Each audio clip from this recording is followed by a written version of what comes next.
Welcome to all of you who saw through yesterday's long day of discussions, and welcome to the newcomers who joined us this morning. Our first session today is devoted completely to the non-budgeted institutions. Unfortunately, I have to report that attorney Har-Zahav is ill and won't be with us, and so our speakers can add 10-15 minutes perhaps to what they had planned if it suits their purposes. Our first speaker this morning is the president and founder of the Interdisciplinary Center, Herzliya, Professor Uriel Reichman. Professor Reichman is a law graduate of Tel Aviv University and Columbia University, where he received his PhD. He began his career at Tel Aviv University, where he served in all the positions up to and including Dean of the Faculty. He began his initiatives in the field of higher education innovation in 1990 when he founded Ramot Mishpat Law School, one of the first breakthrough institutions which broke the mold of traditional academic institutions in Israel. And then in 1994 went on to establish the Interdisciplinary Center. Professor Reichman.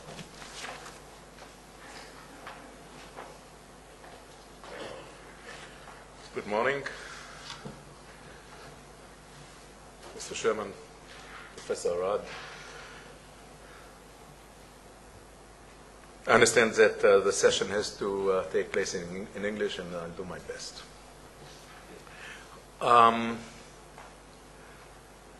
For the past 17 years, an academic revolution is taking place in Israel. It is to some extent ignored, but it started, as was mentioned by Mr. Sherman, with a breakthrough with the so-called private law schools. And it spread.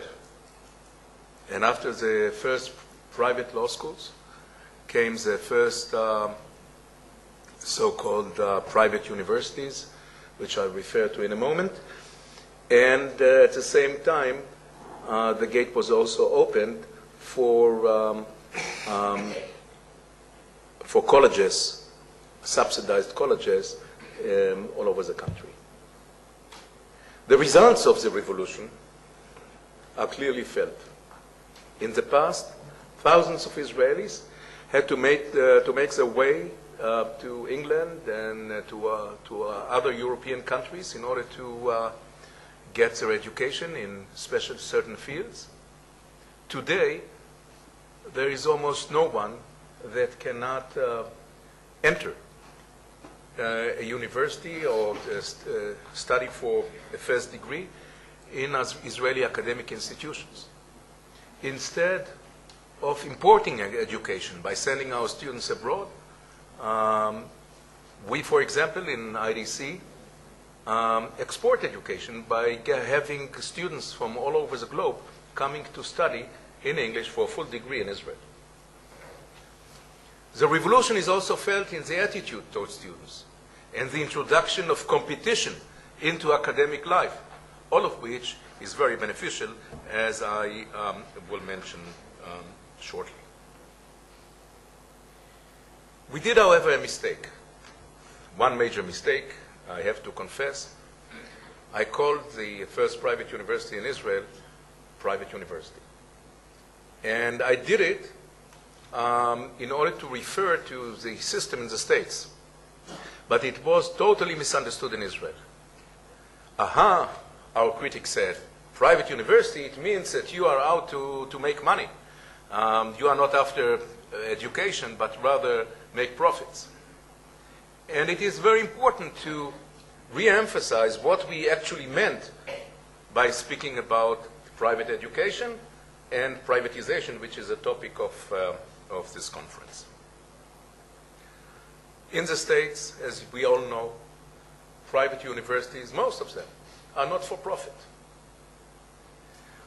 Private universities, unlike state universities, are not subsidized largely by states, but they have equal treatment under the federal laws. Students in both private and public and state universities get the same subsidy if they are needy. and they compete on equal terms for research grants.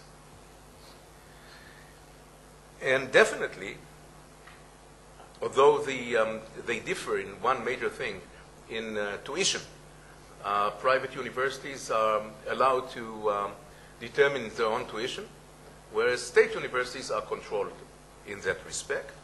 And definitely nobody can say that private universities in the States, like Harvard, MIT, Stanford, NYU, Columbia, Penn, Chicago, and so on and so forth, are inferior insofar as academic standards than state universities. So what we meant actually by declaring the first private university open is in the spirit of the states, but it was misunderstood here. IDC, let me speak a little bit about IDC and then refer to the larger picture. IDC is a not-for-profit organization. Actually, we don't make any profit. The tuition is covering only 80% of our running expenses.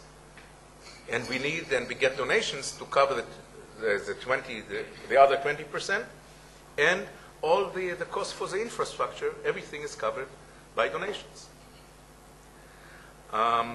We succeeded, however, in our 14 years of existence to be totally balanced.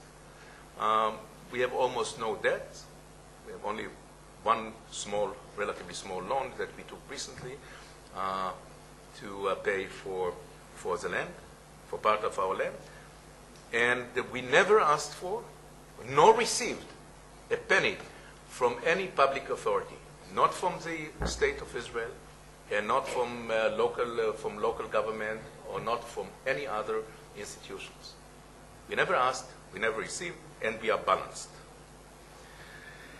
Now, insofar as academic standards, I heard that yesterday the so-called private institutions were accused for three things. First, that their academic level is low. Second, that they are not serving the public interest. And third, that they are violating a sense of equity in our society. Now, insofar as academic excellence, with all modesty, we compete with the best universities in Israel. IDC is building a university so far.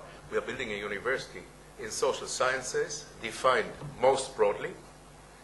And in those fields, we will do our best to be number one in the country. I believe that in certain areas, we are already number one, but we'll do our best. Recently, there was a committee appointed by the Council for Higher Education to review the MBA programs in Israel, and the committee concluded that the number one program in Israel, insofar as MBA, is IDC. Insofar as our law department, of course, the leaders of jurisprudence in Israel today, like Aaron Barak, the former president of the Supreme Court, Amnon Rubinstein, Uriel and so on and so forth, plus very able young scholars are all at IDC, and we compete for number one position, mainly vis-a-vis against Tel Aviv and Jerusalem. And the same applies to the other schools that we have. And it should be emphasized time and over again, and it could be easily checked out, that we are a research institute, and the products of our work, measured per capita faculty, is no less than the academic standards of the universities. So the claim that a private university is destined to be of lower standards than than the subsidized universities has absolutely no merit whatever in our case. And the reason is very simple. Since we are not restricted insofar as salaries that we pay, we are able to recruit the best and the brightest. And we are able to bring back home to Israel scholars from the States. And we brought back home several scholars that were teaching in leading American universities. It is true that in order to gain this freedom, we had to take risks and to give up government support. But we managed to do it, and we are able to get excellent people and to do research. And our standards of getting positions and getting a similar system at the university tenure, it's a little bit different. I don't think we have time to get into it, but is as rigorous, if not more, than in the universities. Now, insofar as contribution to Israeli society, as you know, the slogan of NYU is private university serving the public interest. And we are doing the same. Our vision, when I founded the place, I put the vision in the following, of IDC in the following words, is to establish an interdisciplinary university with world standard that will help Israel and the Jewish people. Doing it, of course, in an academic way. And ever since, we are laboring to serve Israeli society and the Jewish people in a very difficult time, in a time in which the public leadership is under pressure and is functioning not in the best way. How do we do it? First, insofar as academia, as I mentioned before, we are trying to be excellent with a vision of educating our students to be able to operate in global markets. Israel has no chance unless we make the global markets our own. And we function all over the world. And in order to do it, we have to educate a new leadership that is able to function worldwide. And we do it in various ways. We established the Rafael Recanati International School that is a place that gets students from all over the world. Unlike the programs in Hebrew University or Tel Aviv University and so on, which have a semester abroad or year abroad, we have full degrees, both BA and MA degrees, in English. Today, we have 860 students from 56 different countries from all over the world that come to study at IDC. In 2 years, the number will be almost doubled. We estimate that we'll have 1,500 students from all over the world. IDC is a bilingual university. Now, that is not a small undertaking. We were speaking about it in Israel before the establishment of our statehood. We all recognize the enormous importance of turning Israel into a place where people from all over the world will come and study here. And nobody succeeded doing it. And we did it without a cent from government resources. And we succeeded due to the dedication and high standards of our institution. Let me only mention here that our statistics shows that over 50% of our students that come from abroad make Aliyah and stay in this country. And in that way, we became a very important absorption center and for very high quality youngsters that come to Israel.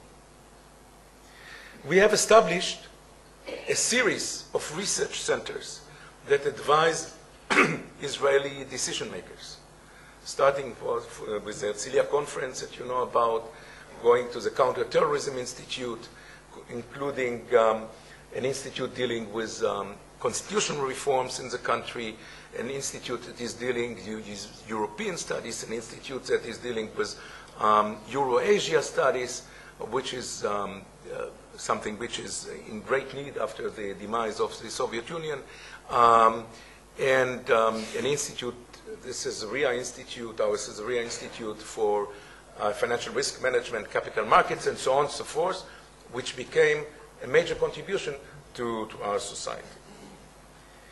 Insofar as dealing with underprivileged communities,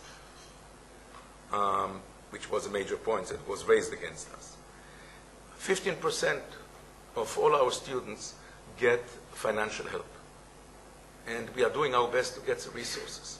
We established programs like Keren Or, which is a program that we are taking in students from underprivileged communities, not in the very, very high standards, because those finds a way, and we bring them in and we teach them computer science instead of in 3 years, 4 years with tutorship. And many of them work today in the Israeli industry.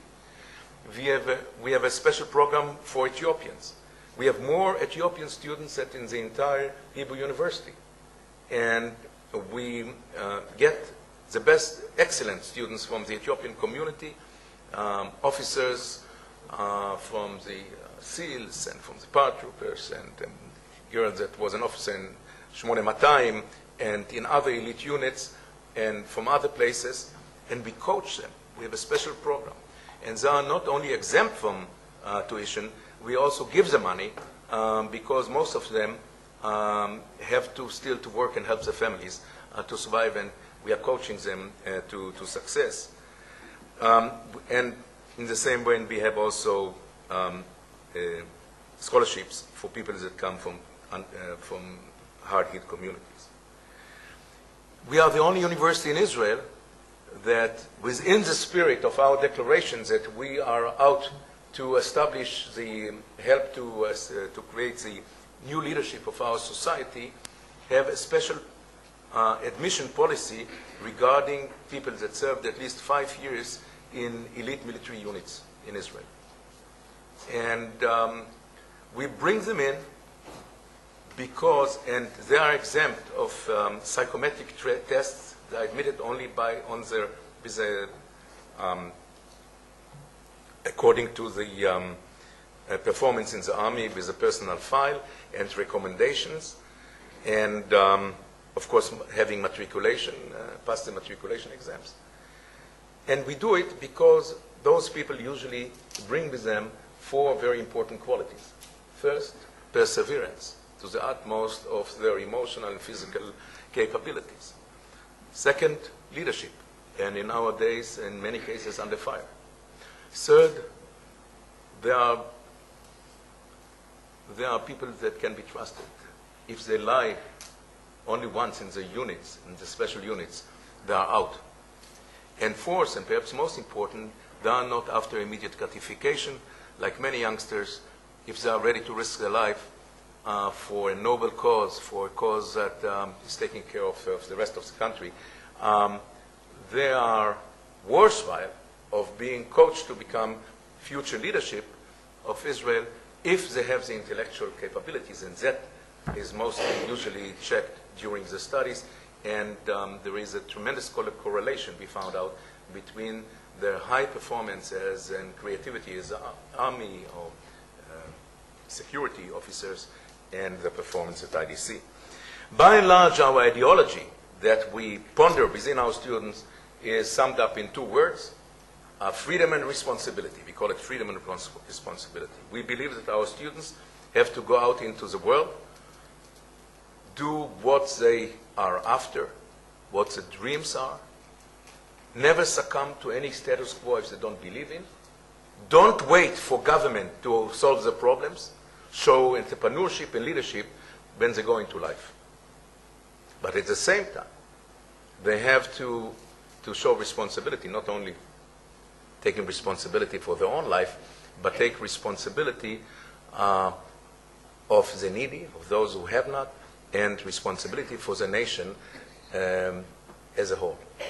And that message is enormously important today because we believe that with the enormous problems of the public sector, each and every one of us that believes in the future of the country and Zionism has also to take care of the nation as a whole and show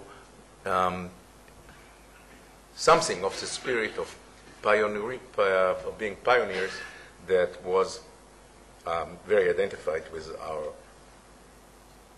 past when this country was established.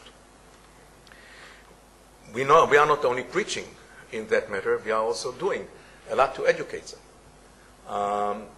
We have really a world-class program, the Zell program for entrepreneurship, in which we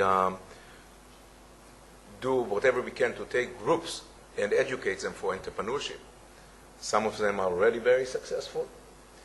And at the same time, we have 13 community-wide projects led by hundreds of our students helping the community in order to educate them towards the responsibility towards society. So, by and large, it enrages me whenever I hear the critics of so-called private universities saying that it is clear that private universities don't labor for the public good.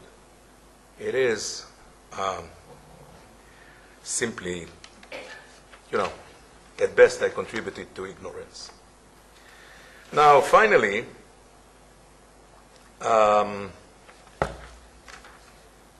insofar as equity,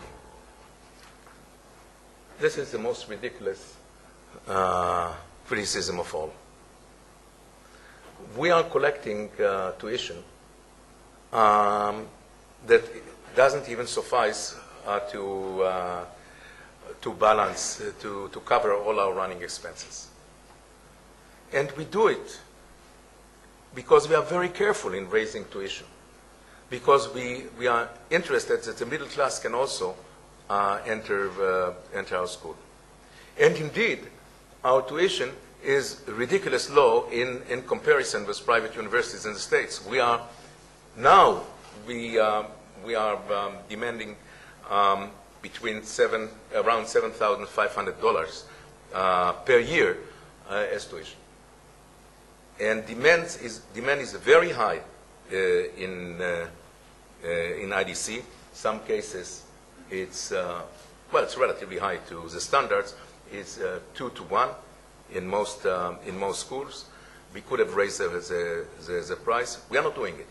And if we do it, we'll do it very carefully, just as a matter of need. But the government and those critics, those social critics, could have solved the problem easily by giving a voucher, by allowing our students, by supporting them, not the institution. We will not get any cent out of it because we will not raise tuition. But if that is an issue, if there is an issue of equity, let the government support the students directly, as was actually decided by the Vinograd Committee, not the one that is due in a few days, but the previous Vinograd Committee that said that money should be given to students of private university to finance the studies. So the solution to the issue of equity is in the hands of government and couldn't be opposed to us. So when I hear attacks like recently the Knesset member Yechimovich that came out openly against the so-called private universities that are making money, and they are the horrible combination of money and politics.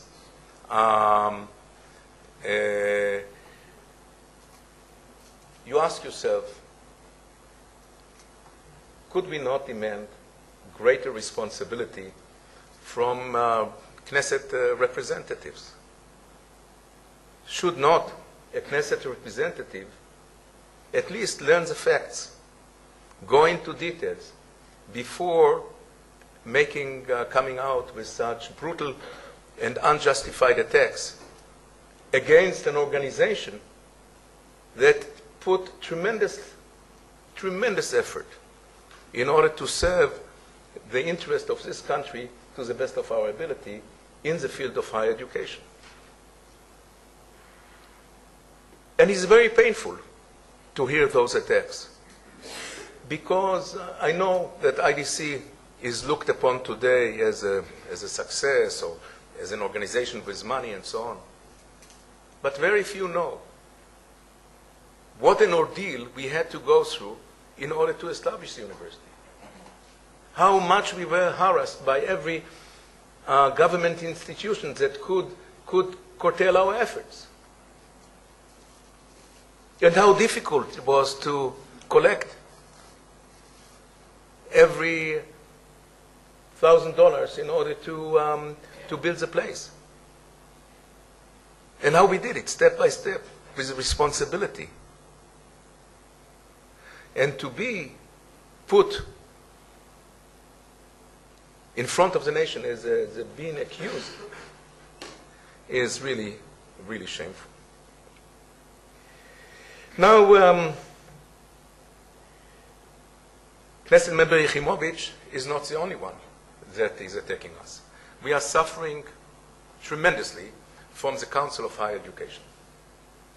Now, the Council for Higher Education is today, and let me put it bluntly, is a cartel of the universities and is a regulator at the same time.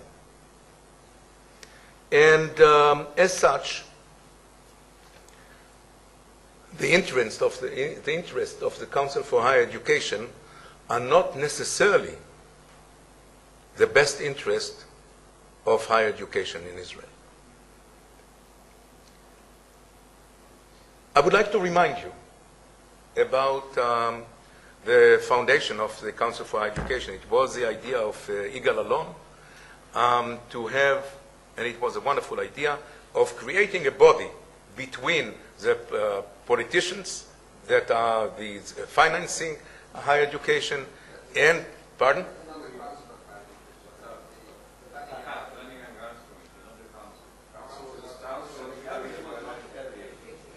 Okay.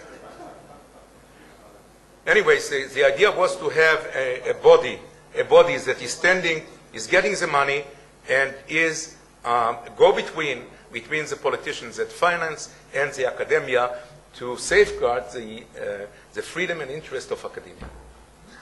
Now what's happening is that the control of the universities are safeguarding the interest of the universities rather than taking care of the entire academia, to a large extent.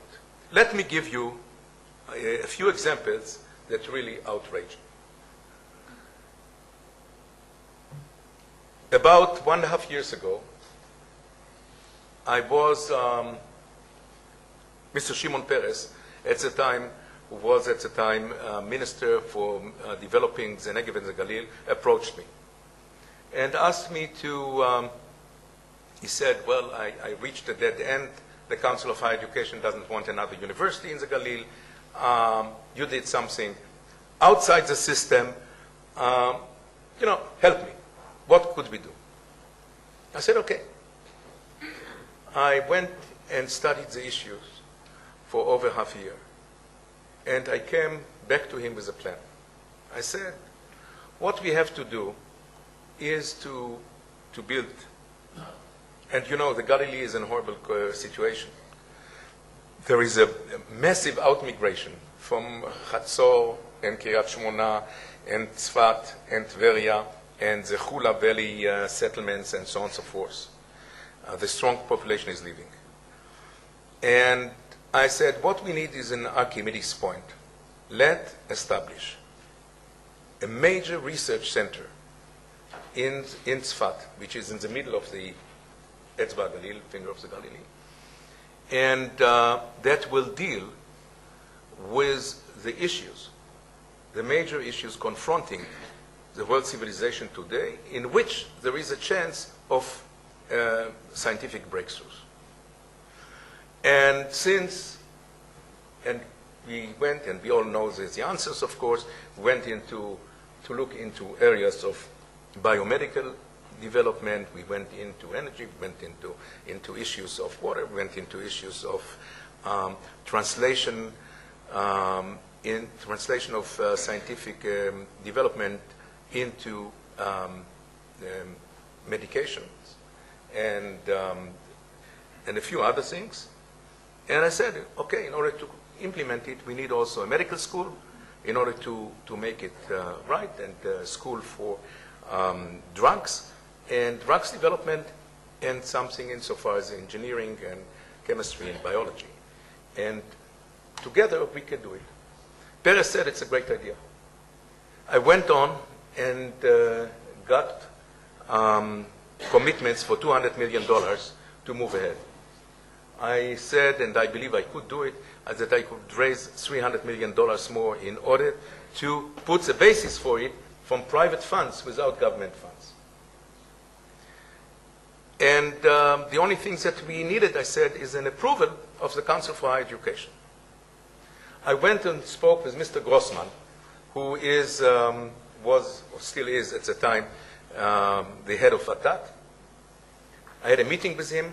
I put in front of him the entire program of what should be done and our discussion. It was approved also by the Prime Minister. When I discussed with him, I said, here's a program that could help the Galil. We understand that should be a different body, but let's put it, get an approval in the Council for Higher Education to open a medical school in the Galilee, and then let's see who can do the best job. Here's the program, here's the money that was, so on and so forth. It came before the Council for Higher Education. Mr. Grossman, that his background is from Bar Ilan, did not put what we showed him in front of the Council for Higher Education. It was his duty to inform the Council for Higher Education that such a program, such an idea, approved by the Prime Minister and Shimon and our present President, were approved by it. And since it was not notified to the Council for Higher Education, the Council for Higher Education concluded that only so-called research university could compete for a medical school in the north. And of course, the group that is running to get it is Bar Ilan University, that doesn't have a medical school up to the present day.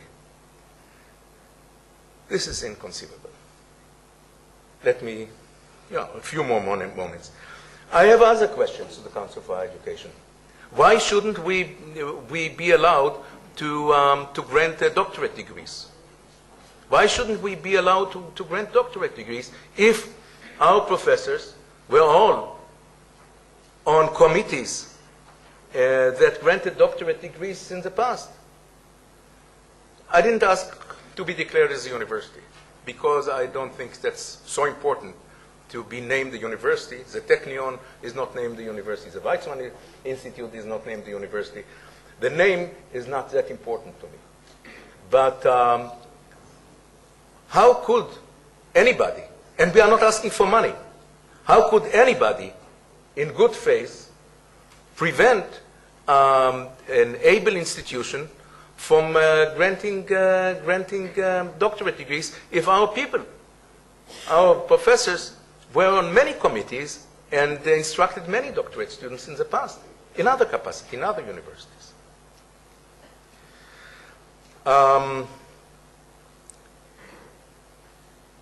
We had a lot of trouble with the Council for Higher Education. And sadly, and another absurd, we are not allowed to grant professorships in our university. And no meritorious hearing was taken place to allow us or disallow us to do it. In short, we feel that we are not treated fairly by the Council for Higher Education. And I am afraid that not meritorious considerations are leading the Council for Higher Education to take their decisions. Finally, let me conclude. Sherman asked me to finish. Let me conclude with 2 remarks. One briefly about the Shochad Committee. The Shochad Committee decided to totally ignore the non-subsidized universities, institutions, academic institutions. It didn't suggest that loans nor help or whatever should be afforded to our students. We simply escaped the map of the Shochad Committee, although the mandate included us. And indeed, one can ponder why in Israel 200 or almost 200,000 students are subsidized by government, and 80,000 yeshiva students and college students are subsidized by government, and only the 30,000 students in so-called private universities are not getting any help. The second issue is the very idea that a label is more important than merit. It is true that we have great academic institutions, Weizmann, Technion, Hebrew, and other places are great. Tel Aviv are great institutions. But not every great institution has, all its departments are great. And there is a possibility that somehow, in Tel Chai, for example, there is a good program and wonderful research group in biotechnology. Why shouldn't they compete for the national resources? And in Sapir, there is a wonderful program in cinema. Why shouldn't they compete for national resources? And in other places, here and there, excellent programs. You cannot decide that there will be forever plebs and noble people. The life of an institution is taking on its own. And to ordain an institution to be on a lower level without giving a chance to break through is not true, is not the right thing. We have to have competition in research as well as in other matters.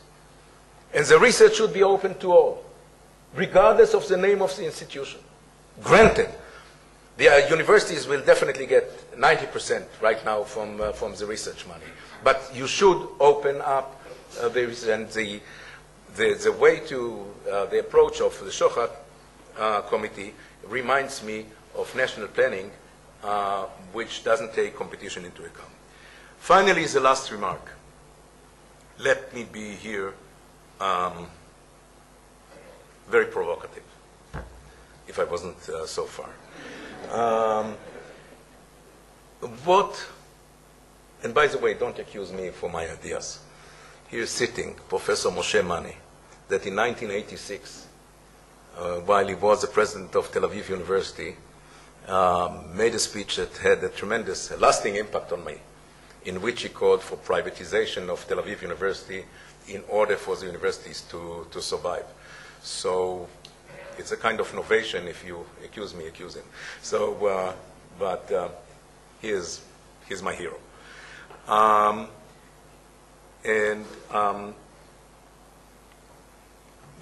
should we look into the future? I think that it is in the interest of all academia. And I look at academia. I'm a member of academia. I'm part and parcel of our joint efforts, whether it's universities or private institutions or whatever, to upgrade Israeli academia and to make a contribution without which the state of Israel has no future. And I believe that the universities should regain as much freedom as possible.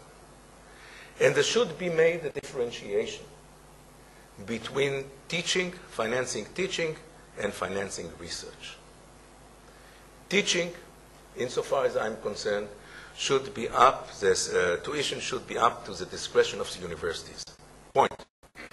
And the university should calculate the tuition according to the needs, and we'll have to take into account competition on a national level. At the same time, the government should assure loans up to, I don't know, 40,000, 120,000 shekels total to students, and allow to defray under the Australian system. Namely, they will have to pay, let's say within 10 years, provided that they reach a certain level of income, which is nothing, if you do it. Add to it that I believe that the state of Israel should pay at least 2,000 shekels per month of military service to each student, to each soldier when he finishes his service, which will finance almost 2 out of 3 2 years of studies. And on top of it, I would also suggest that the payments, the back payment of capital of the loans should be considered as an expense insofar as income tax is concerned. That will solve the issue of tuition I think, in a fair way, allowing the university independence and make it affordable, the studies. But at the same time, the responsibility of the government of Israel is to invest in research. And when I was competing for the job of Minister of Education, I put forward a program how gradually we will move all resources from financing teaching into financing research, which will help, of course, teaching. And in some cases, we should declare certain universities as state laboratories and put a lot of money in the state laboratories and try to reach, in certain cases, partnership with business enterprises and so on and so forth. What we need now is a fresh look at the systems that we are living in.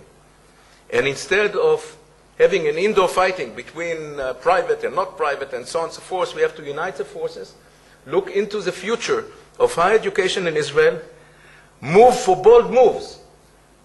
And in such a situation, we will be also able to pay decent salaries to our professors and bring back home the kind of scientists that will help us to reach the position that Israel academia deserves. Thank you.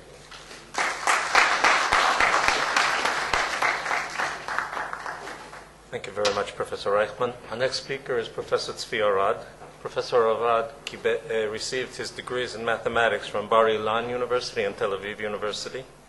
He began his academic career in the math department at Bar-Ilan, where he eventually served as head of the math department, dean of the Faculty of Natural Sciences and Mathematics, rector, and eventually president. As president, Professor Arad played an important role in the development of the network of colleges, extension campus colleges of Bar-Ilan University. In 1993, at the request of the mayors of the city of Netanya, he established in that city the Netanya Academic College, where he still serves as president. Professor Arad.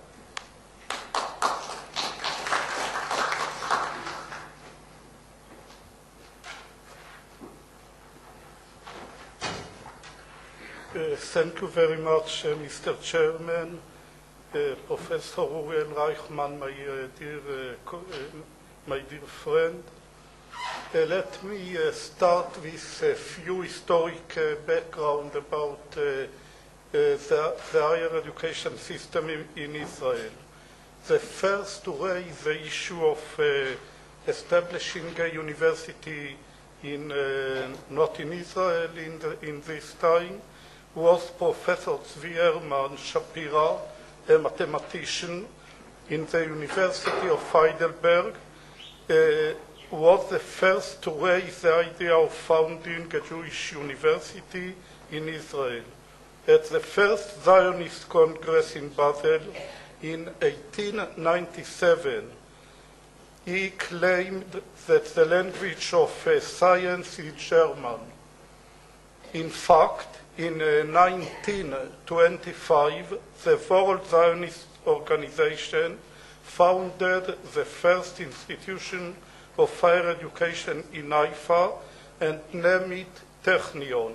The language of instruction at the Technion was German. That same year, in April 1925, the World Zionist Organization opened the Hebrew University on Mount Scopus. As the university's name implies, the official language of instruction was to be Hebrew. Albert Einstein and Chaim Weizmann served on the founding committee. In 1949, the Weizmann Institute opened its gates. After the Hebrew University and the Technion were founded, the process of founding new universities in Israel was an impossible mission. The leaders of both the Hebrew University and the Technion fought firmly against this idea. The founding of Bar-Ilan University in 1955 in Ramat Gan by Professor Pinchas Churgin was based on the government decision supported by Prime Minister David Ben-Gurion and Chaim Shapira, the leader of the religious Zionist party. The government decided that financial support will never be given to Bar-Ilan University, but coalition agreement reversed this decision. The founding of Tel Aviv University and Haifa University also faced severe difficulties because the leaders of the Hebrew University failed to see the importance of spreading higher education in Israel. The only exception was the founding of Ben-Gurion University in Be'er Sheva, which got the support of the Hebrew University. The process of degree recognition in the new universities failed in many cases. The first doctorate given by Bar-Ilan University to Tzvi Luz, the son of Kaddish Luz, the chairman of our Knesset under the supervision of Professor Baruch Kurzweil, was against the policy of Malag, Council for Higher Education. The relatively recent development of the college system in Israel was also led and supported by politicians like Amnon Rubinstein, Miki Bar-Zohar, and Uriel, and not by the Council for Higher Education. One can say that the Council for Higher Education failed in its historic mission to establish new universities in Israel and to spread higher education through the country. Only politicians and political decisions paved the way to spread higher education in Israel and forced the Council for Higher Education to take part in this very important mission. In fact, after finally embracing this idea, the Council for Higher Education made great efforts to expand the system of higher education, but conflicts of interest between the universities and the colleges still prevented the maximization of potential and quality. In my lecture, I plan to portray the revolution in higher education which led to the spread of higher education throughout Israel. This was achieved by the establishment of state-subsidized colleges and especially non-subsidized colleges. The focus of my lecture will be on the non-funded colleges, their contribution and their great potential for the future of the State of Israel. Some figures on higher education. In 1948, after a generation from the founder of the Hebrew U and the Technion, the number of students in elementary schools in the State of Israel was 100,000 students. The number of high school students was 3,000. The number of students in the Hebrew University in 1948 was 957, among them 88 graduate students. The number of students at the Technion was 678, among them two master students. That is the total number of students in higher education was well under 2,000. Let me mention that the current number of students at Netanya Academic College is about 4,000.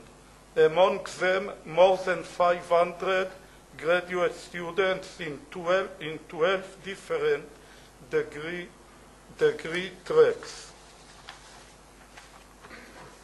The Hebrew University at the Technion were fortunate the Council of Higher Education was not established at that time, since under current regulations it is most likely the official name of these institutions would have been the Hebrew Academic College and the Technion Academic College.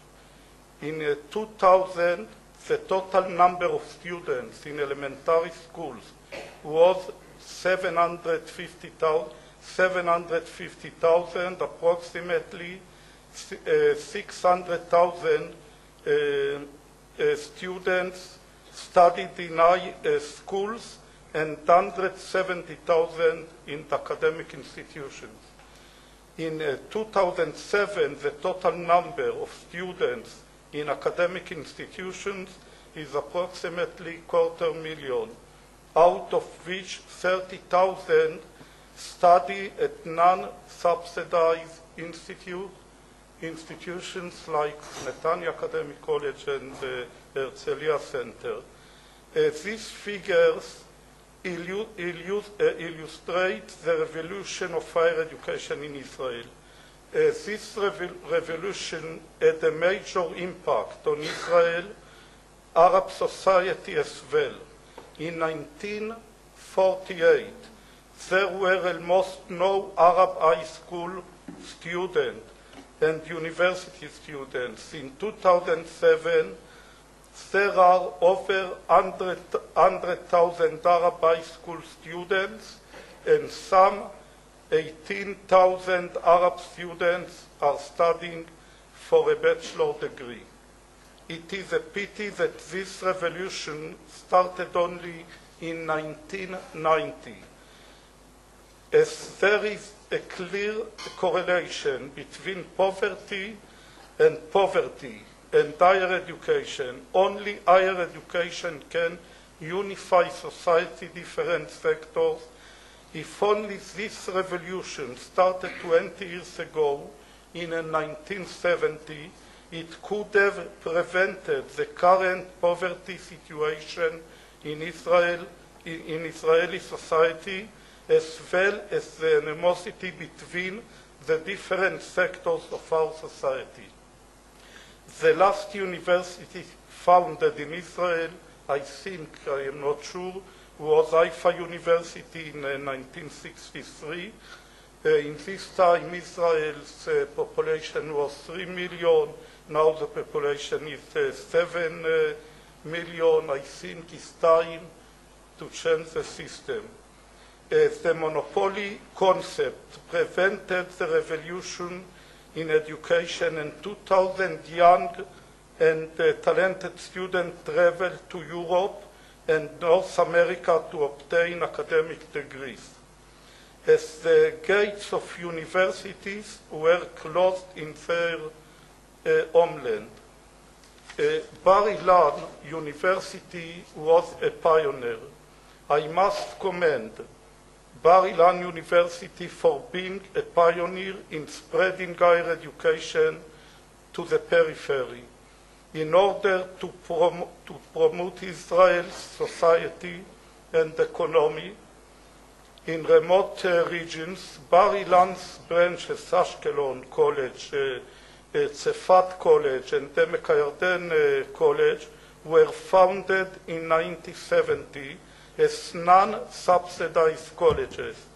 Their status was later changed, as I convinced the late Minister Zvulun Amer to budget them via the Ministry of Education, and later directly by the planning by Vatat. In 1985, I was appointed by Bar-Ilan Senate to chair the three branches, and within a few years I changed their status. The number of students in these three branches increased from 200 full-time equivalent in 1980 to few thousands full-time equivalent. In 1989, after I was appointed rector and president of Bar-Ilan University, I added Ariel College to the branches of Bar-Ilan University, and within a few years, the number of students at Bar-Ilan University doubled, and the number of students in the branches was more than 10,000 students. Unfortunately, the other universities didn't take part in this important mission. During 1990, a few Knesset members, such as Amnon Rubinstein, Uriel, and Miki Bar-Zohar, initiated a new law which enabled the opening of non-subsidized law schools. Uriel Reichman started such a school at Tel Aviv University, and Sinai Deutsch with my help at Bar-Ilan University. Later, the Herzliya Center was open after Tel Aviv closed this school, and Netanya started after Bar-Ilan closed this school by decision of Malag.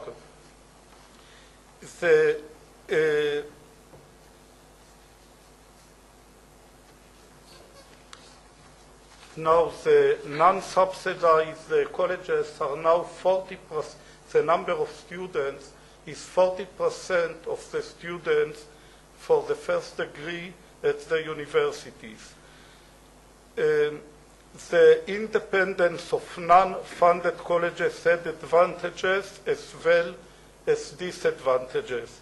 On one hand, we can increase the number of students without the intervention of Vatat, pay professors without the committee's control,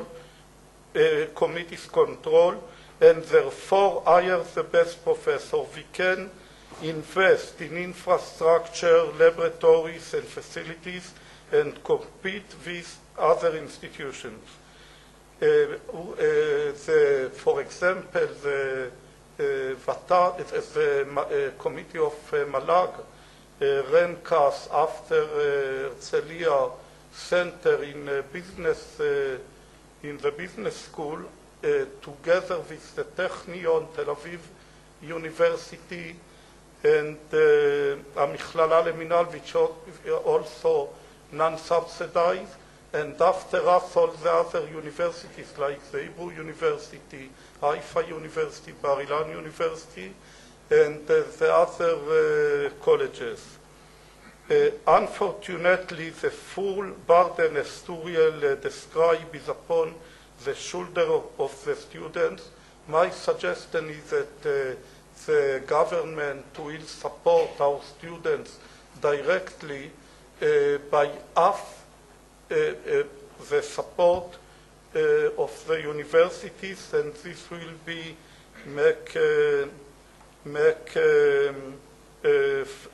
this will be fair for the students. The social contribution of our institutions to the state of Israel is a miracle.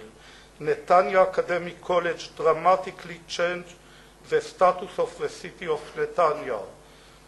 From one of the poorest cities in Israel after Jerusalem and Bnei Brak, Netanya became a rich city which attracts neighborhood in Israel. Prices of land and apartments in the college's region have rapidly soared. We believe that the solution to high,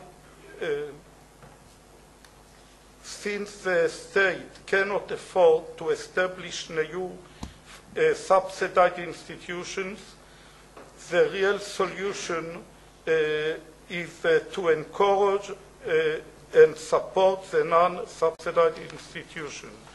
I will not criticize now all our regulators, but we are in a terrible situation, not only from Malag and Batat, but from other institutions in Israel. I will not, the time is short, so I will not give details now. Last year, the government appointed the Shohat Committee to evaluate the system of higher education in Israel. The committee's mandate was, as Uriel Reichman mentioned, was to consider all aspects and the full scope of higher education. Most of the committee members were university professors, as well as professors from the Council for Higher Education and the Planning and Budgetarian Committee. In the final report of the Shohat Committee, there is a single sentence regarding the non-subsidized colleges. We decide not to discuss the non-subsidized colleges. This is the only response of Shohat Committee, which their mandate was to consider all the aspects of higher education in Israel. This means that 30,000 students are considered irrelevant and of lower standard. In my opinion, we need a new leadership for the higher education system, as the last 10 years were lost years. The recent strike was only a symptom of the sickness.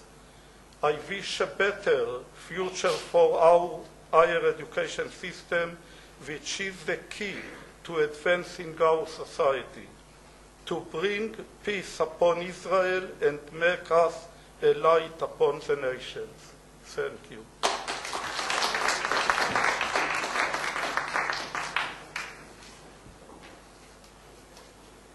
Thank you, Professor Arad. I'd now like to introduce our discussant, Dr. Gadi Ariav. Dr. Ariav is a professor of technology and information systems management in the Faculty of Management of Tel Aviv University. There he's played a leading role in the development of what were called yesterday commercial programs. He's the academic director of Tel Aviv's Executive MBA program and founding director of their business school's joint program taught in English with the Kellogg School of Northwestern University. Here we upload at the end, by the way. let me.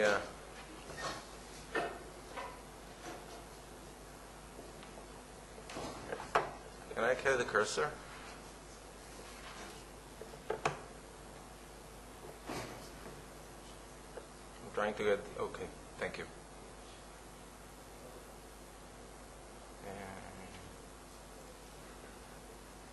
Okay. Good morning, everyone. The wet dream of a discussant is that he or she may have more time than the speaker.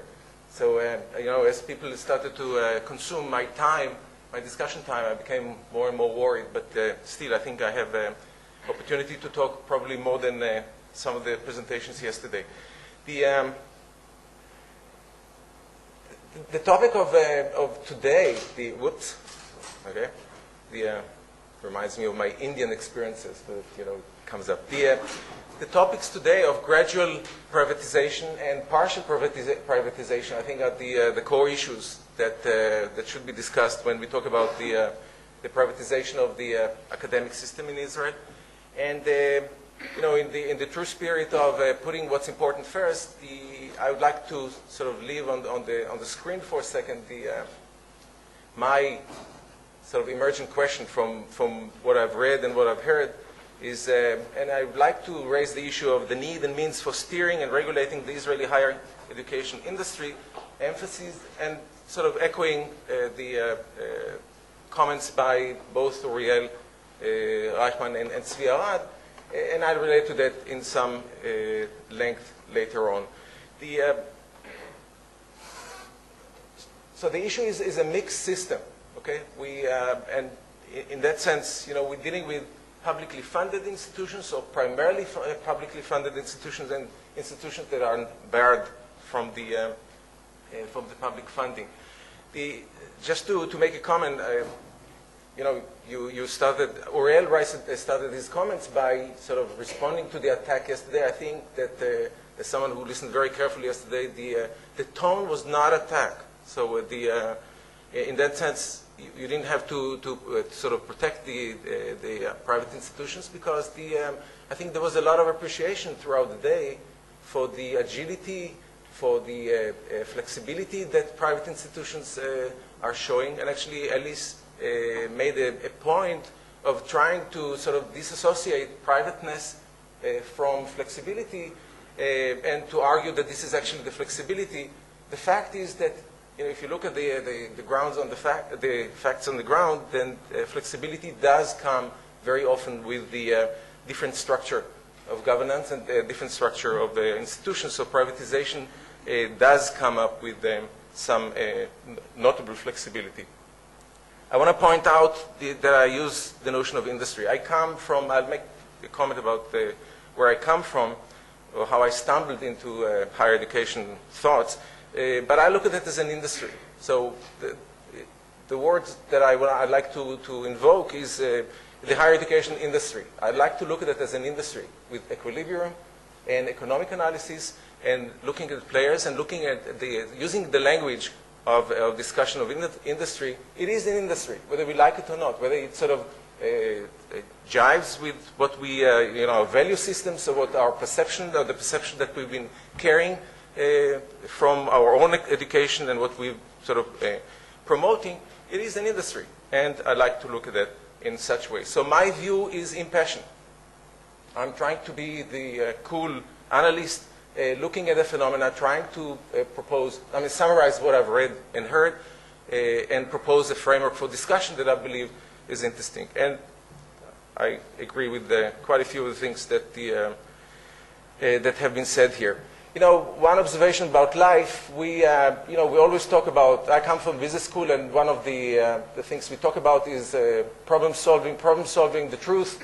For those who are more sort of older than our students, we rarely do problem solving, but we do a lot of solution probleming in our life. So everyone talks from their perspective.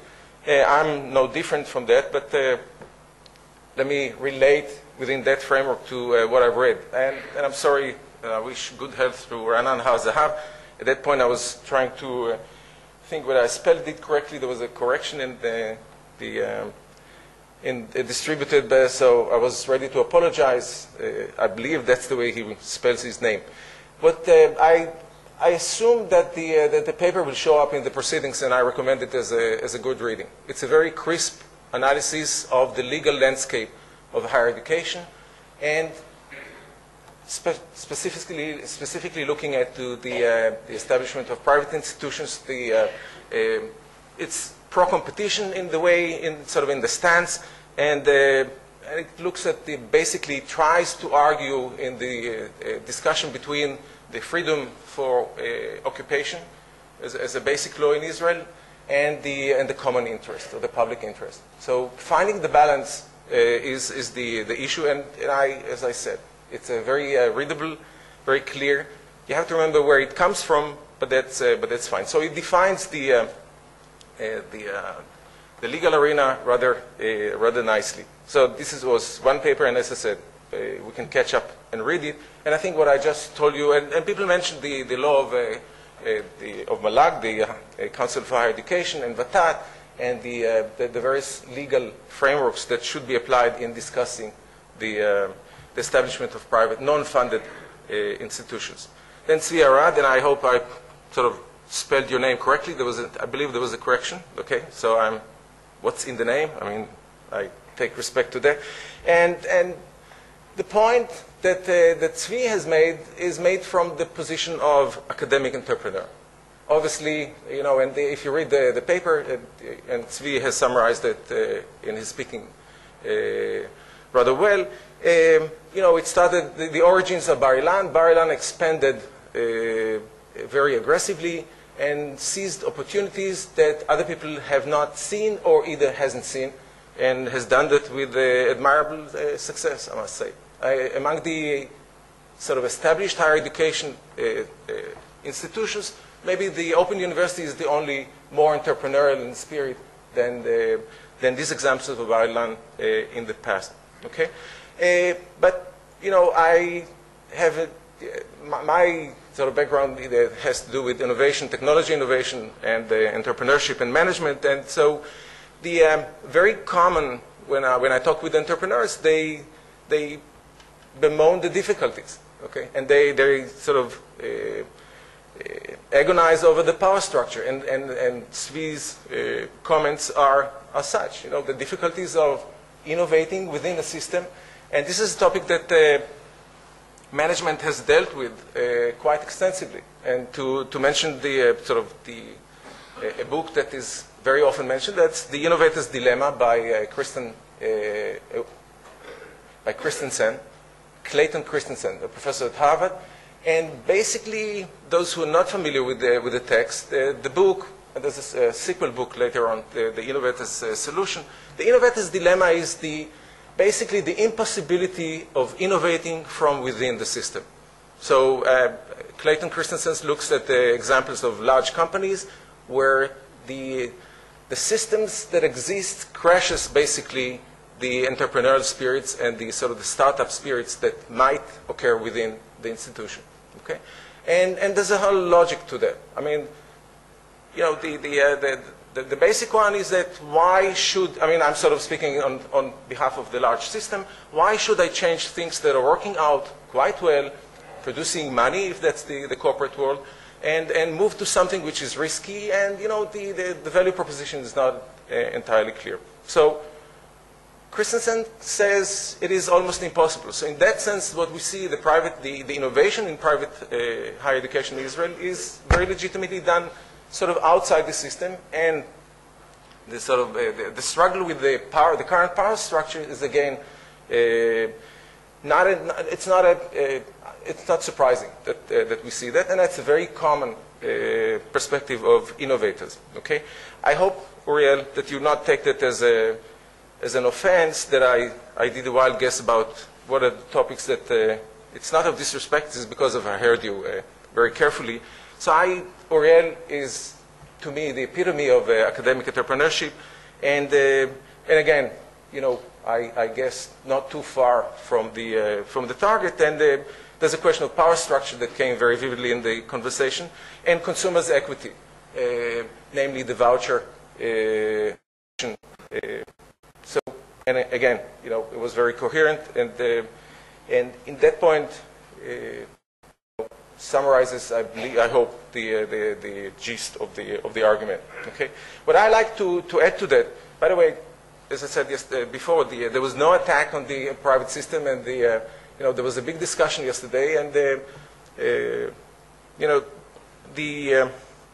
I don't want to get into that, but there was a representative of ONO, and made all sorts of claims about the same type of arguments, and they were, I'll say it in the British understatement, they were not substantiated. Okay, and it became a joke. I remember that while my years in the U.S., in terms of equal opportunity, we always looked for the allusion from Alaska, because you needed an allusion in institution. It seems to be that the Ethiopian, and I hope it's not a politically incorrect comment, everybody is looking for the Ethiopian to show their social responsibility. I guess it was brought up again by Alice yesterday that doing a very high-quality academic program is now less socially responsible than, educating or helping appropriately the Ethiopian community. Okay, so these are the perspectives. The one that I would like to bring to the, and I hope it wouldn't be perceived as sort of neither pompous nor presumptuous, that of someone who came to the topic from below. My interest in higher education is sort of bottom up, and so in that sense, borrowing from Heilbronner book, I'm an economist. I'm sort of practical economist, which is sort of the essence of business school, and so the worldly philosopher here is someone who, I guess fish, whether they're goldfish or sharks, never stop to think about water. And I, as an academic, I grew up in sort of established system, both in the US, Europe, and Israel. I never stopped to think about the structure of higher education until I was asked to be part of the founding team of the executive MBA program at Tel Aviv, at Rekanati, the Faculty of Management in 1992. And eventually, after some crisis, in 93, 94, I was asked to be the director, then stayed about 11 years, very rewarding 11 years at the head of all sorts of executive MBA programs, so partial privatization, which is the topic of the next session, was my, I had to sort of understand what the story, and I kept my eyes open, and I guess I didn't waste my 11 years. But if you look for anything that I wrote in my life, it'll be most likely in the area of information technology and database design and user interface and decision support systems and so on. My reference to the higher education is a labor of love, I would say, more than anything else. But what I like to bring in, again, because that's my training, is to talk about interests. And so we talked about rights, we talked about power. I'd like to bring the issue of interests and look at the structure of the industry. That what modern microeconomists would do. Okay, I highlighted the notion of rights and power and interest because modern thought about negotiation identifies three spheres of discourse. Okay, and it's rights. What is, the legitimate claims that one can make, interests, which is highly recommended that you would sort of resolve issues within this interest sphere of the parties.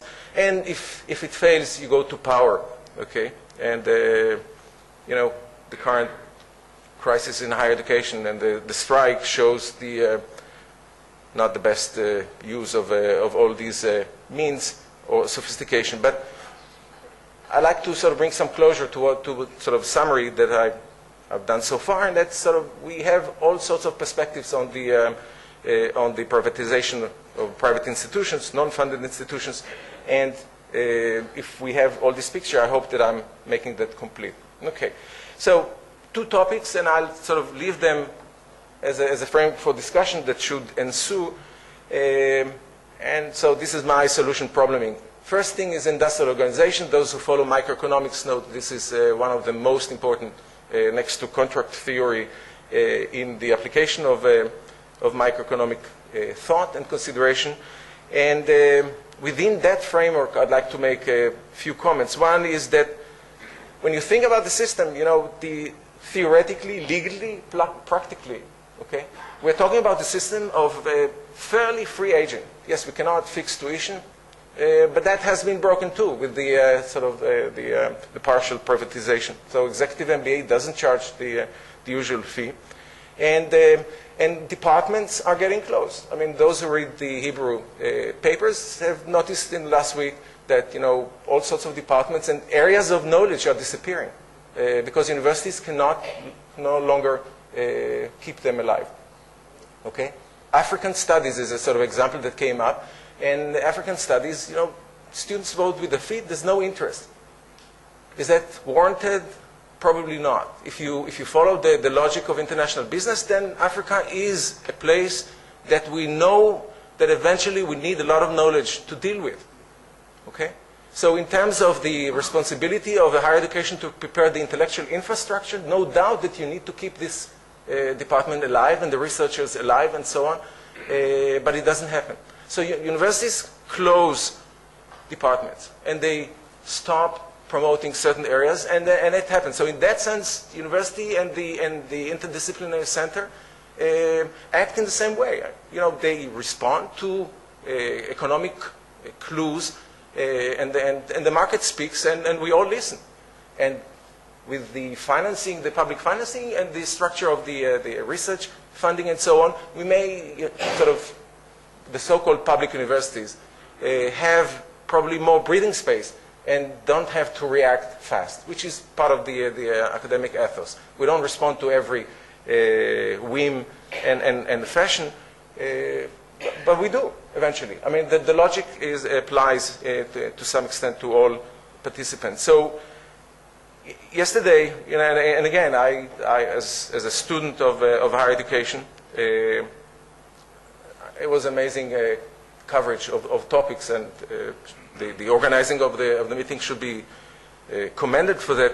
One of the terms that came up, and that is privateness. And privateness was not bad or good. It actually described a certain behavior, a certain disposition, certain attitude towards, quote unquote, doing business, playing in the higher education industry. And privateness was being responsive, listening to the market, having sense of service, being accountable, being responsible, and so on. So it was in no way derogatory notion. Okay, so we said publicly funded universities react slowly. I would like to sort of reverse the question. In a way, it's amazing. What prevents my president of the Tel Aviv University to sort of go through the system and see the weak spots, both academically and in terms of demand, and close them? I will be happily state corrected if someone tells me that there's any framework of thought other than things, and I'll come to that in a second, that we have voluntarily assumed that prevents it from doing. Okay, so the logic is the same logic. So in that sense, we're all playing, this is a level field, and we're all playing in the same field. However, the publicly funded universities respond slowly, and I'd like to start from the positive side, what we think is positive. And there's a sort of notion of ethos. Okay, there's the university ideal. There's a commitment to, and I'm in no way should not be considered cynical in any fashion. I mean, there is a guild, there is tradition. We kept saying yesterday, it started in the 12th century. And this is sort of a very sort of heavy weight to carry, and we take it seriously.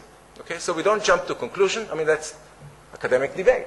We don't jump to conclusion. We don't use sort of a propagandist rhetoric and so on, and we move slowly. So the fact that students didn't see the value of African studies or Egyptology and so on, so what? Okay, we can see further out. We look further into the future. But there's also other institutional things that might slow down. That's the anchoring. The difference between, let's say, Tel Aviv University and the Interdisciplinary Center is that IDC is now in the process of choosing the next school to open. That is very different, and Nobel Prizes have been awarded for that. It's a very different decision than closing an existing department. Okay? It's a different logic, a different psychology, a different emotional structure, and so that might, be one aspect. Inertial thinking, it's worked. That's the sort of the innovator's dilemma forces. We've been monopoly for a long time, or at least we thought we were monopoly for a very long time. That sort of breeds in certain complacency. And we have tenured faculty. And the interesting concept, pros and cons all over the place. And so in terms of, the knowledge containers, they are there. They don't move very easily. Okay? One of the issues that industrial organization, I/O, among the people who talk about it in acronyms, is dealing with is how equilibrium in the industry is achieved. And with that, I would like to move to the next item and talk about yet another solution probleming, and that's my interest in political economics. Okay, and I return back to Barry Mitnick's seminal book on regulation, and that brings up the issue of societal interest, and that's basically, I think, the core of the discussion that should come up, and I'll be done in a few slides, and I hope there'll be time for people to make comment. Okay, as came very vividly yesterday throughout many points in the discussion, we're dealing at the point where economics ends, in the sense that the rational thinking at some point ends at its political process. Okay, it's a value-based what to do. Assigning in the sort of economist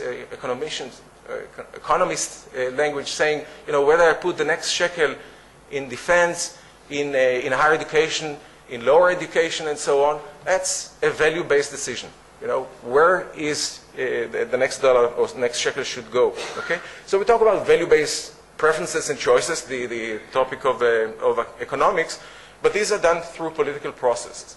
Okay, the Council of Higher Education, in a way, was formed, and we will argue, and I'll put that as my sort of final question about the practices and the structure of the Council of Higher Education, was put explicitly, by the way, to prevent we use the word politics in two terms, in two meanings. The political process is a very legitimate, very appropriate means for resolving social dilemmas or social debates. Okay? That's how we solve our problems. We don't resort to guns, we resort to politics. Politics is also used in derogatory fashion by, relating to processes that are not as transparent as we want and so on. But it is a legitimate, appropriate political process. We have to recognize that and play with it. Therefore, political economy is important discipline to look at. Okay? And the question is, basically, when you sort of raise the issue of political economy and regulation, is the free market equilibrium efficient? Is it optimal? Okay? And higher education suggests, by its very nature, that it is not.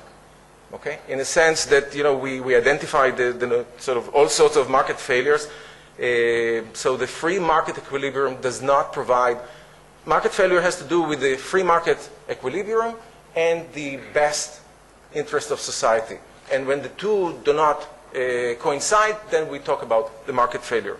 So public good, sort of a special type of a good within economics, higher education is it's sort of epitome of public goods, and it's rife with externalities, all sorts of things that come out of it that are desired and undesired, mostly desired. Therefore, it is subject for you want it more than what the sort of the face value of it, to use a sort of a common language.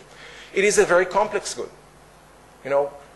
Students, and it's amazing. And I've been interviewing and talking to students in the executive MBA arena for so long. The lack of sophistication of even very sophisticated people with respect to the choice of program of study. Okay? What we know from the other side about what makes a program of certain quality is completely unknown or not appreciated by many of our customers. So there's a sophistication asymmetry. There's a need for protection, if you will. Obviously, a cause for market failure. The other thing is the long systemic response to establish reputation, to establish programs of academic quality, you need a lot of breathing space. You need deep pockets. And yesterday people mentioned Laureate. I've been following one of Laureate's purchase of a school for culinary arts in Chicago. I mean, Laureate is an example of an institution that has developed very deep pockets and may start to look into the very far future in its decisions. Most, both people that have been here are entrepreneurs, and their life is difficult because they have to balance the budget every year in and year out. They cannot afford to get into too much debt. They cannot. There's no way to do that. Okay, so it raises the issue of the regulation or the visible hand of the public interest, and I'll just put it up as one before last. The higher education, Council of Higher Education uses subsidies, remote subsidies, not direct subsidies.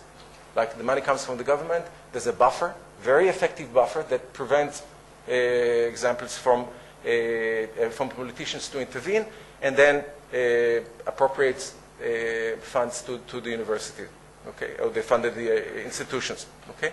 Research is heavily promoted. Research component of the funding is massive. I don't know the exact numbers, if it's 50 or 60%, but it is massive. It's not just for teaching. Excuse me? Yes, it's 40, about 42%. Okay. Not insignificant. There are other means. There could be auction of licenses.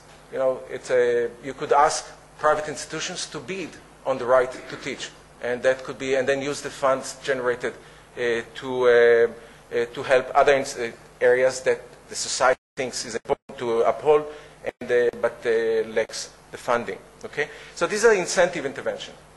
The directive interventions, again, coming from the vocabulary of regulation, rules, regulations, standards. Standards is probably the only thing that, again, the Council is doing with the quality assurance, and I was happy to hear references to that. It's important that we assume the report, although there's a debate on what. I suggest that people read what's written there to make the full sense. Last point that I want to make is public enterprises. I wasn't aware of the proposal to establish a national laboratory, but public enterprise is another option, to have a sort of enterprise owned by the public. The point in sort of besides or next to the discussion is, and it was raised by Uriel, is the issue of globalization. Regulation loses its effect in a globalized, in a flat world. And the ability to control Israel, if it were not for Hebrew, we would be in a very different shape altogether. We have to start to look at ourselves as a node in the network. Each of these clusters has a university structure, or university cluster in it, and the only way today to view higher education is to look at the bigger picture. What do we want to be in this network? Are we sort of condition takers, condition makers? So in that sense, there's no future in my mind to higher education in Israel if it doesn't start to think in these terms. Okay, questions that I like to leave, and I'll vacate. I fulfilled my dream of discussing, talking more than the presenters. Okay, questions that I think come up out of the text, and I want to phrase it in the opposite direction. Can the state abdicate the duty to guarantee lively, accessible, sustainable higher education system? Okay, so people said, how much freedom should we give? I said, let's focus on the duty. What is the role of the public voice, public interest? Then, if we made the observation that universities are responding to higher standards that they have sort of voluntarily assumed, how fragile is it? Can we rely on that on the long term? And finally, and that came up, Council of Higher Education and the Committee for Planning and Budgeting, and our sort of foreign guests by now know that Vatat is one and Malag is the other, was a creation of a certain time and certain need. It served its purpose, and the question is it relevant as it is structured? The mandate should be touched. The pros and cons for touching this in a highly politicized society that we are. So there's a question of how and whether it could be adjusted. and I'm very happy to have your attention. Yeah, thank you.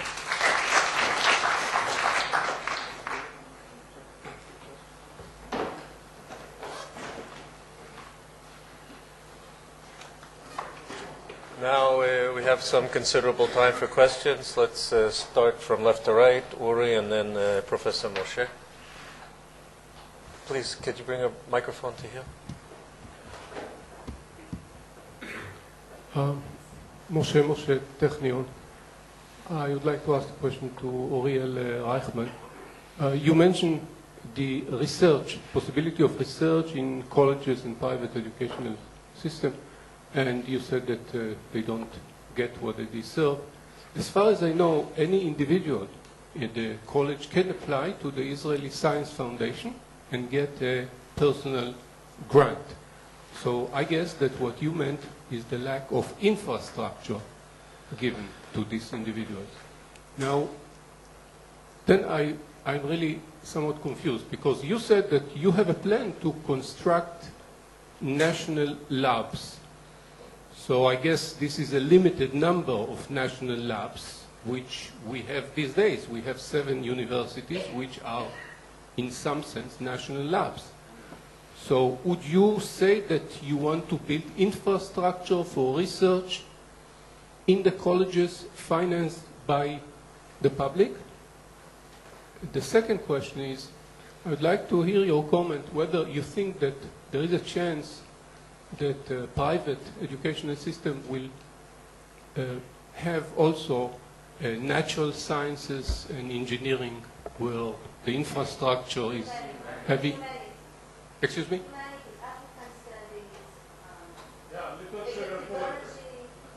No, I'm asking whether, okay?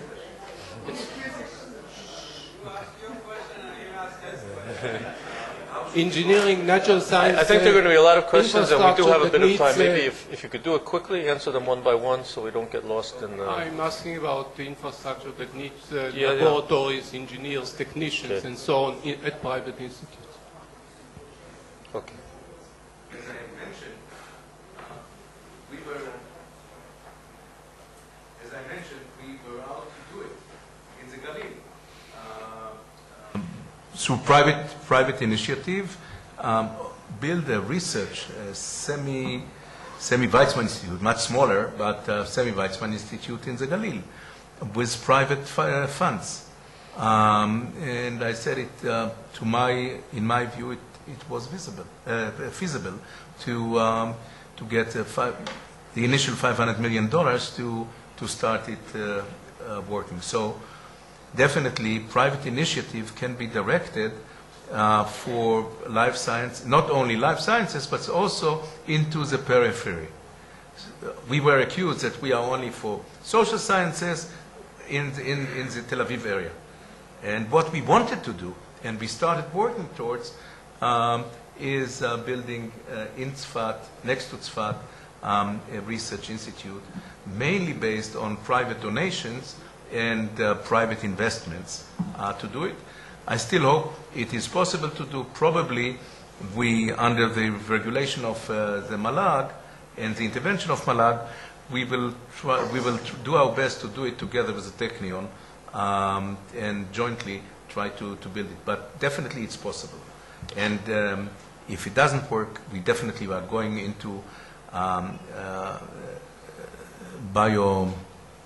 biomedical, into the biomedical field in the future. Okay, thank you. Uri Zilcha? Okay. Yes, as far as I recall from yesterday's, for those who didn't attend yesterday's meetings, there is a lot of respect for private higher education in Israel, and certainly we do not underestimate its role in developing higher education in Israel. But I was wondering, and the question is to Uriel Reichman, I was wondering if we will implement in Israel the voucher system concerning teaching and allocate research funds through a mechanism that you described, what will be the difference between private and public institutions? Thank you. Shouldn't be.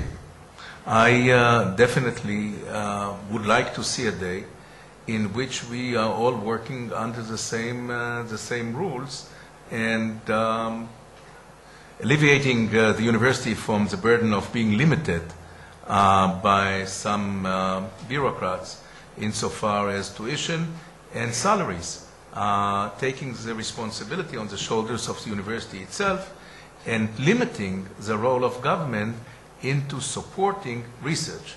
And the support, to answer the question I wasn't able to answer, and the support of research should not be under the guise of institutions, but rather looking at the individual professors, individual researchers, and seeing where there is the powerhouse of knowledge and the ability to conduct research and support that area.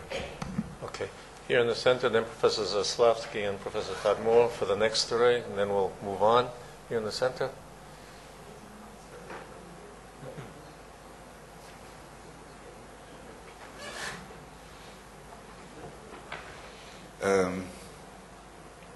Let me tell you, recently I was given the challenge by some government officials to look at how things are done elsewhere.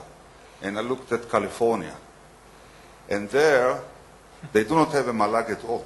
Or they do have some sort of a council which only has an advisory capacity. The budgeting of the three subsystems of the higher education of the public sector, okay, the University of California, State University, and the community colleges, are all done by the governor at the advice of this council. And this, I think, should be done here also, because what is currently done now can be likened to a zoo, in which the manager of the zoo, or the director of the zoo, puts all the carnivores in one cage and then brings in a corpse of a cow and throws it in and says, fight it out.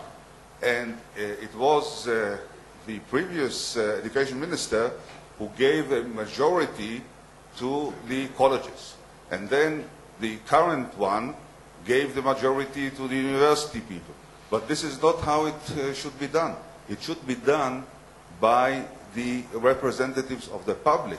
And in California, the equivalent of the malag, of the council, is made both. Yeah, both. There is no vatat in California. And the malag is only an advisory committee which has a majority of public representatives. And by the way, until 1973, they had a system which is very similar to what we had. And it failed.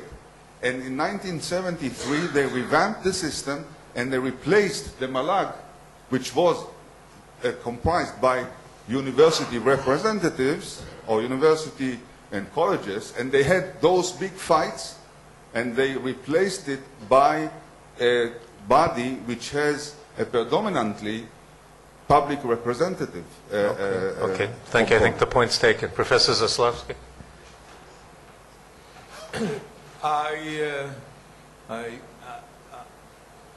I hesitated to say it. I think we are discussing the wrong issues. I think the first time anybody said what had to be said was Uriel.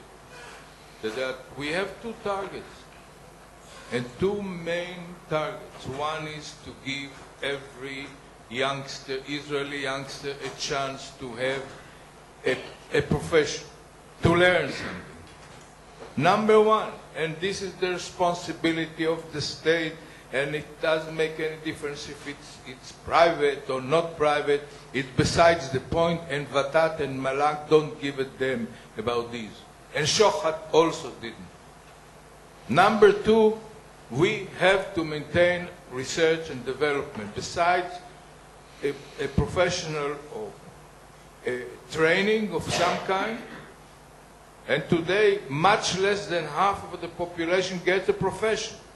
We better be aware of it. And the next thing is we have to maintain R&D. Without it, there is no existence to the state of Israel. As simple as that. From every point of view, take defense, take the moral of the people, take the wish of people to come and live here, from every point of view, unless we have it. And in the basis, the cradle of R&D is in the universities, where many of the subjects are not yet targeted towards a specific commercial item. It might be a student to learn how to measure something. And unless we give this thing to happen, nothing else would happen. And better be aware of that.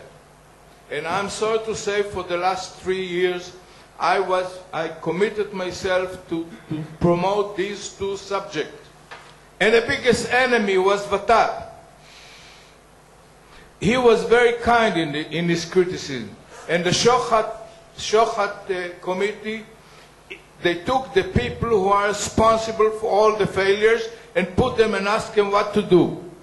For example, they made a suggestion to put in 60 million shekels in order to bring back people from abroad. The cost should be over $1 billion, because that's what it takes to give them employment. And it's not just a social contribution. It's a research activity. It's the ability of person to fulfill his hopes and his targets in Israel. And now they cannot do it. Okay. Professor Tadmor, Professor Brezis, and then the gentleman over here. As usual, I agree always to half of what Zaslavsky says. But that half is good. A couple of comments. Gadi Ariav, your excellent summary probably will bring you an offer from Uriel to move to IDC. I was pleased to note that also Yuli Tamir replaced you as a Minister of Education. You replaced her here. It's not a fair deal, but you have it.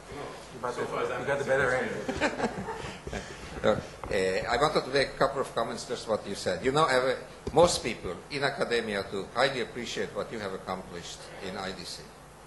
And yes, private universities have a major role in the future in the Israeli system. I also agree, by the way, you got a huge compliment the other day. I met somebody who told me, and I won't tell you who he was, that in the formative year where you built up IDC, when he saw you on the street, he moved to the other side of the street because he knew if he bumps into you, raise more money from him. So you are a formidable fundraiser as well.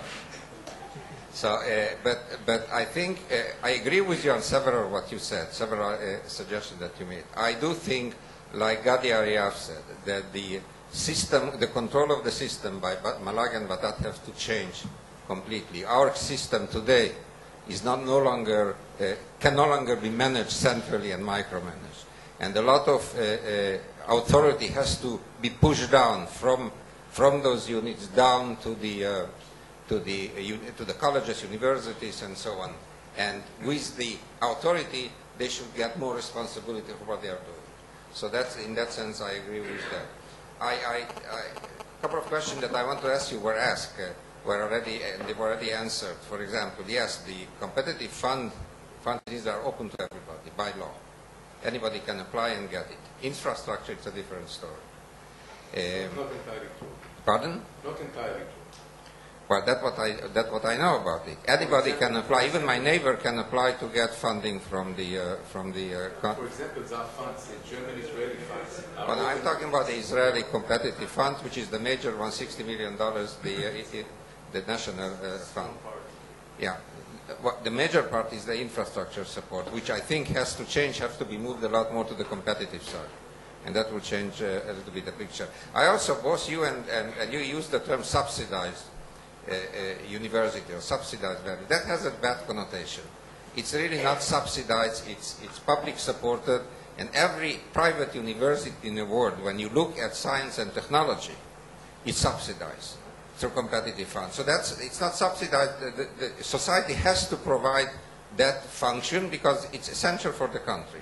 And yes, you need deep pockets, which are only the government has in this country, that has to provide the long-term research and development in Israel. And Zasavsky is right on that, unless we have very high-quality research, and the only place that can be done is the universities, our future is doomed. So I agree with much what you said, not with everything. Professor Berezes. Yes. First, I agree really with what Gadi You're said. not, it's not turned on. Also, we have a backlog, if everyone could try to be very brief. I agree with Gadi and with other people here that Malag and Vatat should go through main reforms.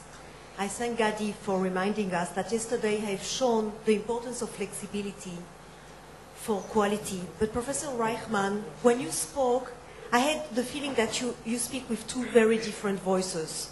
On one hand, for 4 times, you said, I quote, "We are not asking for money." But then you said that you would like to get money through vouchers, and then you were complaining that the Vadat Shochat did not take care of you. In the light of my research that I presented yesterday, if I may suggest, be very happy that the Shochat committee doesn't speak about you. And why wouldn't you just speak in one voice and say that you want to stay private, you have a vision, you want to become the best, you have leadership, and you need flexibility. Yesterday I have shown the importance of flexibility. So, if I may suggest again, don't ask neither for intervention nor for the money of government, because you will lose flexibility, freedom, and your vision. You turned it off. I may respond.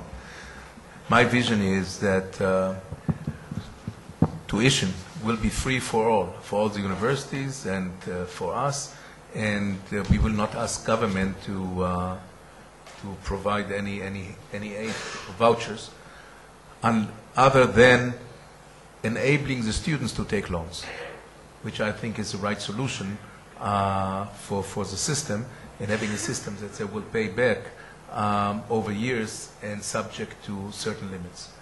That is a social issue. It's not important for as a university existence, but it is a social issue, as it was mentioned here, and it should be taken care of all. Doesn't mean that we want assent from the government. The government, if it decides to support mobility in society, should help students in our case as well as in other places. For example, the federal system in the United States is enabling people without means to be funded by the federal government, regardless if they are studying at private universities or state universities. Insofar as research, my point is not only about us. Research should be open for competition, as all. And the best universities, I'm not speaking, should be open to everybody, and the best researchers and the people who make the greatest contribution should get the funds. That's all. Okay. 5 final comments, and this requires everyone to be brief. Here, Professor Adem, Professor Gutfreund, Madam, and Professor Motzkin. Yeah, my name is Yaakov Ben Chaim. I'm from the Technion. We're examining a spectrum of government structures for the Israeli academic industry, and I'd like to address my question to Gadi. I think everyone would agree that we're not looking for, nor can we find, one single best solution. There are diversity of structures. We're all very impressed with the IDC, not just from today, but from a long time. But my question is, when we consider market-type forces that will generate a diversity of governance structures, can the forces in the tiny Israeli academic market produce the required diversity of institutional structures? Or do we need to look outside of an industrial concept for governance structures for Israeli academia? I'll be brief. I guess you raise a very important issue, and one of the topics, again, one of the themes that Alice brought up yesterday is that size matters. And in her regression, it was not just the amount per student, but also the number of students. So the total investment is important. Size of the institutions matters a lot. In that sense, and we're doing an amicable discussion, the voucher system, I mentioned as one of the things, the affluent charge. Voucher system has, the risk, sort of superficially talking about it, has the risk of reducing the size of institutions. Now, are we at the right size or not size? That is the danger that I see in the voucher system because, logically it replaces one seat for another, okay? So the answer is, I think the small size of the country makes it more acute, and I don't think the market can solve it, and we see the trends. Okay, Professor Dan?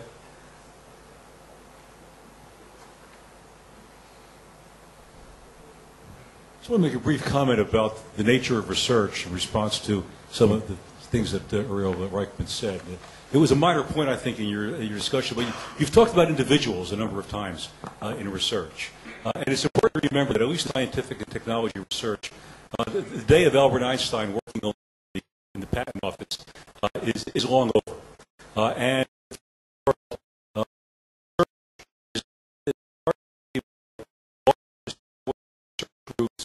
with the structure, always led by outstanding people if they're going to do well, but the depth of infrastructure requires enormous investment. And in Israel, this has certainly been recognized in a number of the existing institutions. But any attempt to do significant scientific research at any kind of new operation will require enormous infrastructure investment. You clearly have that in mind in your proposal for the Galilee, but it's hard to see how that can happen in smaller institutions that are scattered about the country. Okay, Professor Gutfreund.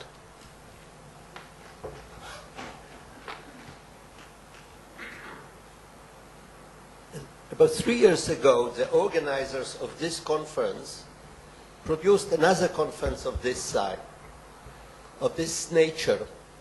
And I think that one of the consequences of that conference was that we had a better understanding and a better conviction that we should all regard the system of higher education of Israel, namely the college system and the university system, as one system and not as a binary system, and as a result of that. And by the way, that was impressed upon us by things that we heard from our colleagues from abroad. Some of them are here today with us. And as a result of that, we in Bashar, with others, initiated a kind of bottom-up dialogue between colleges and universities with the aim to reaching a kind of an agreed-upon covenant of the higher education system. That effort was suspended because of the Shochat Committee. We intend to resume that effort. Now, if there is anything that I already derived from this conference, and that may be a similar consequence that we should add into this unified package, also what we call the unbudgeted institution. And I very much hope that when we resume this process, we shall have our partners from that side of the academic endeavor in Israel as partners to what we intend to do. So that's one thing. And I have two comments on what Professor Reichman said. One is he started with a kind of comparison of private institutions like Harvard and Penn and Yale and all these Ivy League universities. And if there is anything that we learned from the discussion yesterday is that this is a unique U.S. phenomenon. Everywhere else, privatization takes a very different trend. Everywhere else, the private institutions are very much like ours, with a great emphasis on social studies, on a kind of market professions, and I'm not underestimating the value of that, but one should keep that in mind, that we are in this respect like the rest of the world, not like the US. And the final remark, I want to say something about the Shochat Committee. because the remarks of our two speakers and of, I think, Professor Zaslavsky are based on, I think, misunderstanding or wrong expectation of what the Shochat Committee was about. The Shochat Committee was not set up in order, as Professor Arad said, to evaluate the entire structure and system of higher education. Maybe, I know, regardless of what is written there. If that would be, one moment, if that would be the reason that it is the wrong committee, the wrong composition, what the Shochat Committee was set up to do, the Shochat Committee was set up in the middle of a major crisis at universities where, because of the erosion of resources, the university professors threatened not to open the school year if nothing is done, and the Shochat Committee, as a political intervention, was set up in order to produce a justified cause for generating public support, public funds in a very short time, and that is what it did. Nothing more. Here, please. Sorry, I don't even know the name.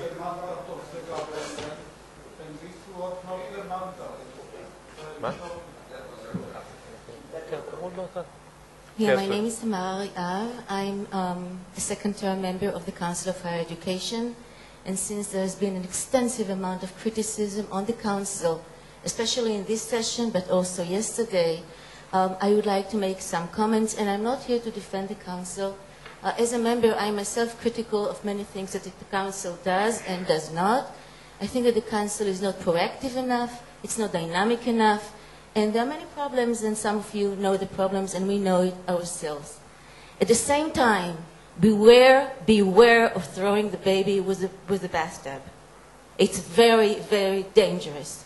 All countries, United States is not a good example for us, and we heard it yesterday from some of our presenters. Okay, we are much more similar to European countries in terms of our governance and in terms of our economy. Don't take California. California is a mantra that keeps on coming on and on. We said yesterday at the evening table, we spoke about the problems in California. It looks from here one way, it looks very differently from the other side. So we need some kind of a regulator. Most countries have regulations. Even in the United States, there are regional regulators, okay, and a very, very tough quality assurance process. Okay, so we need some kind of regulations.